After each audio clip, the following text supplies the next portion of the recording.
Hello, welcome back to my YouTube channel. Today in this video, we will going to start a new topic that is ovarian cyst. So without wasting any time, let's begin our video.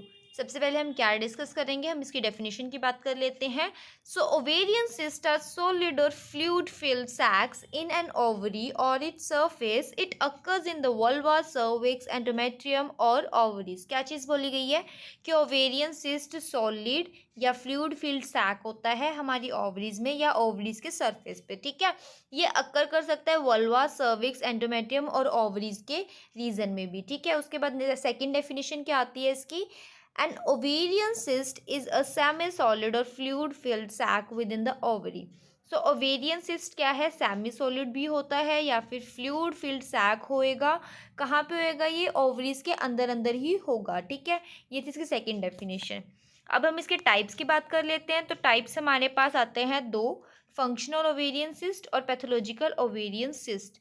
सो जो functional ovarian cyst है वो develop करते हैं menstrual cycle के part में.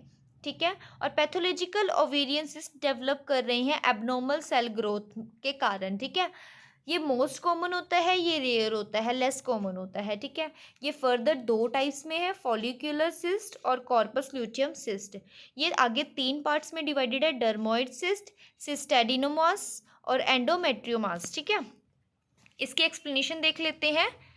Follicle cyst क्या होता है, इसमें हमारा an egg grows in a sac, कि हमारे सैक में एक एग ग्रो कर जाता है during women's menstrual cycle. Menstruation के टाइम पे वुमेन्स के अंदर एग ग्रो कर रहा है सैक में, जिसे हम फॉलिकल सिस्ट कह देते हैं. और ये क्या होता है, ओवरीज के इनसाइड ही प्रेजेंट होता है, वहीं पे ही लोकेटेड होता है. ठीक है, कॉर्पस ल्यूटियम सिस्ट क्या होता है, ये आफ्टर रिलीजिंग एग, एग को रिलीज करने के बाद जो हमारा फॉलिकल सैक होता है वो नॉर्मली डिजोल्व कर जाता है.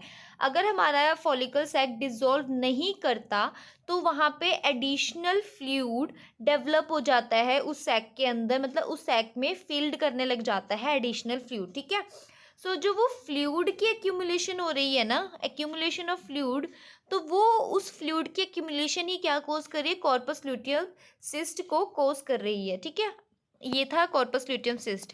अब हमारे पास पैथोलॉजिकल जो थे तीन टाइप्स वो एक्सप्लेन कर लेते हैं. सो डर्मोइड सिस्ट क्या होता है, ये सैक की तरह ही होता है. इसमें क्या करता है कि ओवरीज के अंदर ये ग्रो कर जाता है और इसे हम डर्मोइड सिस्ट बोल देते हैं. ठीक है, सिस्टेडिनोमास क्या होता है, नॉन कैंसरस ग्रोथ होती है. और एंडोमेट्रियोमास क्या होता है, जो हमारी एंडोमेट्रियम लेयर होती है यूट्रस के अंदर, ये लिखा हुआ है ना, इनसाइड द यूट्रस. तो यूट्रस के अंदर जो एंडोमेट्रियम लेयर होती है उस टिश्यू पे क्या होता है कि ये जो ग्रो होने लग जाती है सिस्ट, तो उसे हम कहते हैं एंडोमेट्रियोमास. ठीक है, अब हमारे पास आते हैं इसके स्टेजेस.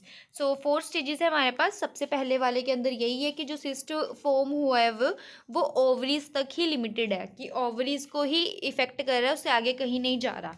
स्टेज 2 में क्या होता है कि उसमें एक या हमारी दोनों ओवरीज क्या होती है कि इन्वॉल्व हो चुकी होती है, और उसमें थोड़ी थोड़ी पेल्विक एक्सटेंशन होने लग जाती है, कि हमारा जो पेल्विक वाला रीजन है उस रीजन में भी कहीं ना कहीं वो उस चीज़ को इफेक्ट करने लग जाती है. ठीक है, स्टेज 3 क्या है, इसमें हमारी दोनों या एक ओवरीज क्या होएगी, इन्वॉल्व होती है, और हमारी जो पेरिटोनियम मतलब कैविटी होती है, पेरिटोनियम कैविटी कह ले हम, उसमें क्या होता है, मेटास्टेसिस स्टार्ट हो जाती है.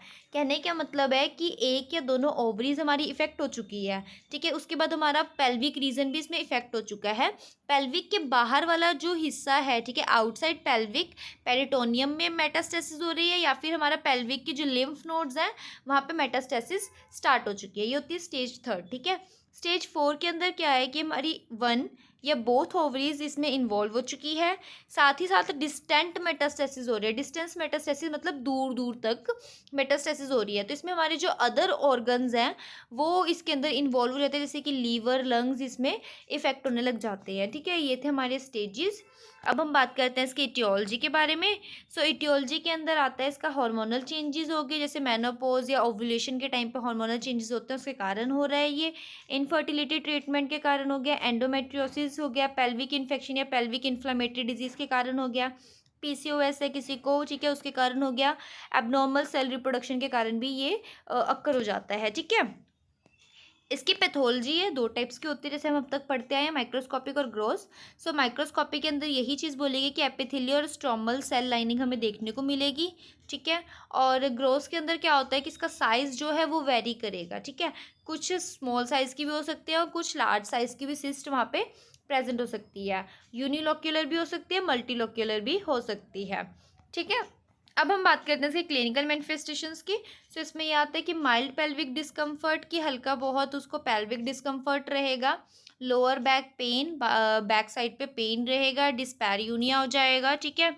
एबनॉर्मल यूट्राइन ब्लीडिंग हो सकती है जो कि सेकेंडरी है डिस्टर्ब ओव्यूलेटरी पैटर्न के वजह से, मतलब उसके कारण यूट्राइन ब्लीडिंग वहाँ पे हो रही है, ठीक है।